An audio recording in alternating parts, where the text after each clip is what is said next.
Hello friends, কেমন আছো সবাই? আশা করছি সবাই ভালো আছো এবং সুস্থ আছো। তো দেখো, আমি আবার একটা নতুন ভিডিও নিয়ে চলে এসেছি।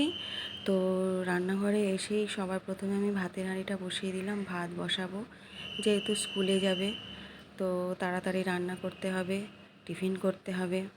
তো আজকে ছেলেকে স্কুলে দেবো পরোটা আর আলু ভাজা। আর এই দেখো, ভাত আমি বসিয়ে দিয়েছি, এই ভাতের হাঁড়ি। আর এই যে চালটা আমি ধুয়ে দিয়ে দিলাম। চালটা আমি কাল রাতের বেলা ভিজিয়ে রেখে দিয়েছিলাম। তো রাতের বেলা চালটা ভিজিয়ে রেখে দিলে একটু তাড়াতাড়ি ভাতটা হয়ে যায়, ফুটে উঠলেই আমার ভাতটা হয়ে যায়। কারণ সকালবেলা তো খুব তাড়া থাকে, তো সেই জন্য যে যে প্রসেসটা তাড়াতাড়ি হয় সেই প্রসেসটাই আমি ইউজ করি। তো দেখো, আর একদিকে আমি ডাল সেদ্ধ বসিয়ে দেবো। এই যে প্রেশার কুকারে আমি ডাল দিয়ে দিচ্ছি।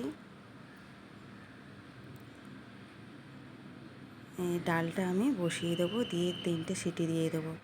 কী বলো তো, মেয়েদের কাজের কিন্তু কোনো শেষ নেই। সংসারের কাজ একটার পর একটা করেই যেতে হয়। যে সংসারের কাজের কোনো শেষ আছে, কিন্তু সংসারের কাজের কিন্তু কোনো শেষ নেই। তো আমরা তো হাউস ওয়াইফ, তবুও তো আমরা একটু রেস্ট পাই দুপুরবেলা।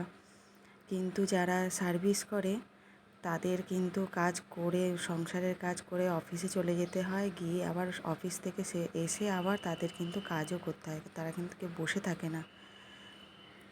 তো দেখো, কথা বলতে বলতে একদিকে আমি মাছও বসিয়ে দিয়েছি, আর একদিকে পটল ভাজা বসিয়ে দিয়েছি। তো যেটা বলছিলাম, যারা সার্ভিস করে তাদেরও কিন্তু কাজ করতে হয়। তারা যে অফিস থেকে এসে রেস্ট পায় তা না, তারা কিন্তু অফিস থেকে এসেও আবার কাজ শুরু করে দেয়, সংসারের কাজ যতটা পারে ততটা করে নেয়। তো সেই জন্যেই বলছিলাম যে মেয়েদের কাজের কিন্তু কোনো শেষ নেই। যতক্ষণ মেয়েরা যেটুখানি ঘুমায় সেইটুখানি রেস্ট, তারপরে আবার মানে যতক্ষণ জেগে থাকে ততক্ষণ তো টুকটুক করে একটার পর একটা কাজ করতেই থাকে। তো আমার মাছ ভাজা হয়ে গেছে। দেখো, আমি আজকে মাছের ঝাল করব, তো সেই জন্য আমি কড়াইতে পেঁয়াজ দিয়ে দিলাম, লঙ্কা দিয়ে দিলাম, একটু লাল লাল করে ভেজে নেব। আর ওইদিকে পটল ভাজাটা আমার হচ্ছে। তো পটল ভাজা ওইদিকে হচ্ছে, আর এদিকে আমার যেন মনে হলো যে একটু তেলটা কম, সেই জন্য আবার একটু তেলটা দিয়ে দিলাম। তো এটা ভাজা হচ্ছে, হোক।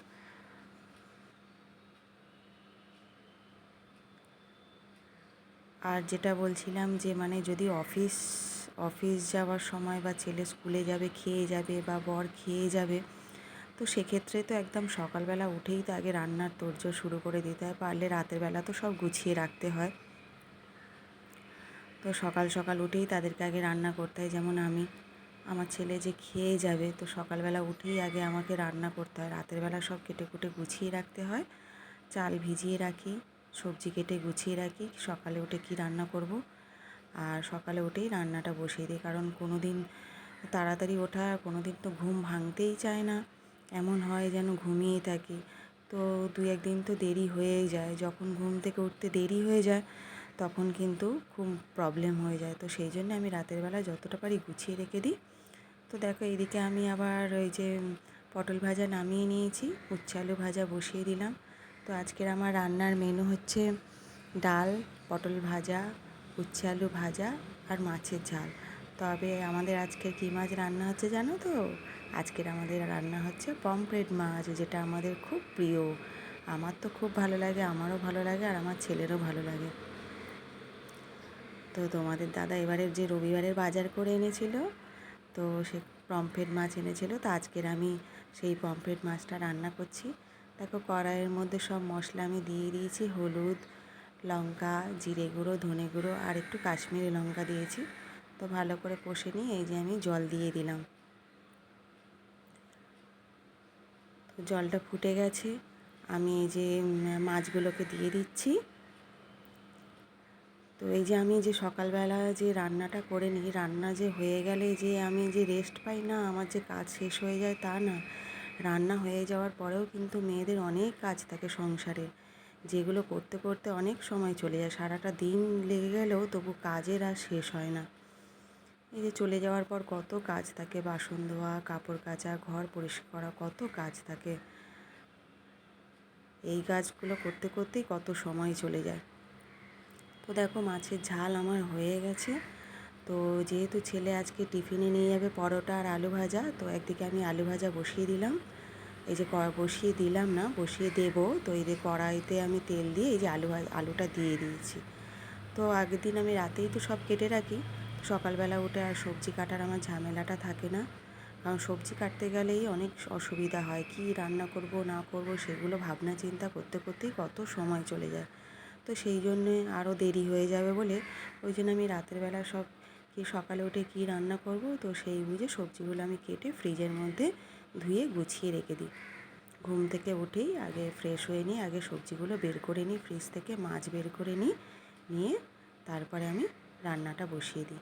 তো এইদিকে আমি আলু ভাজাটা বসিয়ে দিলাম, একটু নুন আর একটু হলুদ দিয়ে দিলাম, দিয়ে একটু চাপা দিয়ে রেখে দিলাম।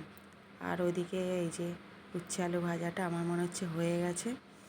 আর এদিকে আমি বসে দেখো একটু চা খেয়ে নিচ্ছি। এই যে চা আমি খাচ্ছি, এই দেখো আমাদের বাইরের এই যে ব্যালকনির জায়গাটা। তো এই যে একটুখানি বসে আমি চা খাচ্ছি, ফ্যানের নিচে বসলাম। তো দেখো আমার চা খেয়ে নিয়েই আমি চলে এসেছি এই যে পরোটা ভাজতে। ছেলেকে যদি বলি এই গরমে একটু রুটি আলু ভাজা করে দিচ্ছি নিয়ে যা, ও কিছুতেই নিয়ে যাবে না, খাবেই না। আমাকে বলবে হ্যাঁ দিয়ে দাও, কিন্তু বাড়িতে নিয়ে চলে আসবে, খাবে না। সেই জন্য ওকে একটু টিফিনে একটু ভালো কিছুই করে দিই। তো আজকের আমি এই যে পরোটা আর আলু ভাজা করে দেবো।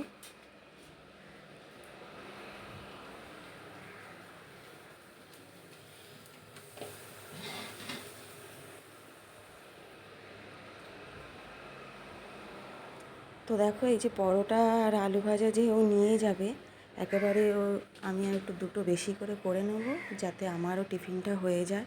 কারণ আমারও সকালে কি খাবো সেই আমারও খুব চিন্তা হয়, কারণ সকালবেলা আমার ভাত খেতে ভালো লাগে না।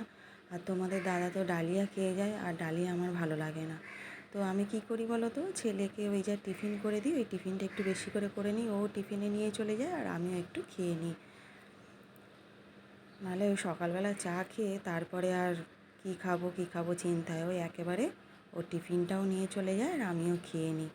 ও চলে গেলে তারপর আমি খেয়ে নিই। তো দেখো আমার ওইদিকে পরোটা ভাজা হয়ে গেছে। আর এদিকে দেখো এই যে আমার প্রিয় জায়গায় ব্যালকনি, আমি এসে দাঁড়িয়ে পড়েছি। এখানে বাচ্চাদের টিফিন হচ্ছে দেখো, খুব ভালো লাগে আমার এখানটা, এই যে বাচ্চাগুলো খেলছে দেখো ভালো লাগে। তো এখানে ছেলে রেডি হয়ে গেছে, তো চলে গেছে। চলে যাওয়ার পর আমি এই যে টিফিনটা করে নিয়েছি, নিয়ে এই যে কাচতে দিয়ে দিলাম ওয়াশিং মেশিনে। তো কাচা হয়ে গেছে, এই যে আমি এবার ড্রায়ারের মধ্যে দিয়ে দিচ্ছি, হাফ শুকনো হয়ে যাবে। হাফ শুকনো হয়ে যাওয়ার পর একটুখানি রোদ লাগলেই ব্যাস হয়ে যাবে। রোদ না হলেও একটু হাওয়া লাগলে একটু মেলে দিলাম, দিলেই আমার মানে জামা কাপড় সব শুকনো হয়ে যাবে। ওয়াশিং মেশিনের এই একটা সুবিধা। তো ওইদিকে এই যে এটা ড্রেন করে দিচ্ছি, যে কেচেছিলাম জলটা জমেছিল সেই জলটা আমি ড্রেন করে দিলাম, বেরিয়ে যাবে। তো তারপরে দেখো সব এদিকে পরিষ্কার করে নিয়েছি, সব রান্নাঘর আমার পরিষ্কার হয়ে গেছে, বাসনও ধোয়া গেছে। আর এদিকে ঘরও আমার গোছানো হয়ে গেছে, সব গুছিয়ে নিয়েছি, ঘর ঝাঁটও দিয়ে দিয়েছি। আর এইদিকে দেখো এই যে কেচেছিলাম সেইগুলো এখানে মেলে দিয়েছি। এই জায়গাটা আমার খুব ভালো লাগে, এই যে ব্যালকনিটা। তো কাজ আমার মোটামুটি প্রায় শেষ, কিন্তু সব কাজ আমার শেষ হয়নি, কিছু কাজ আমার শেষ হয়েছে। তো ভিডিওটা আমি এখানেই শেষ করলাম। আশা করছি সবার খুব ভালো লাগবে, সবাই ভালো থেকো। আর ভিডিওটি ভালো লাগলে একটা লাইক করে দিও।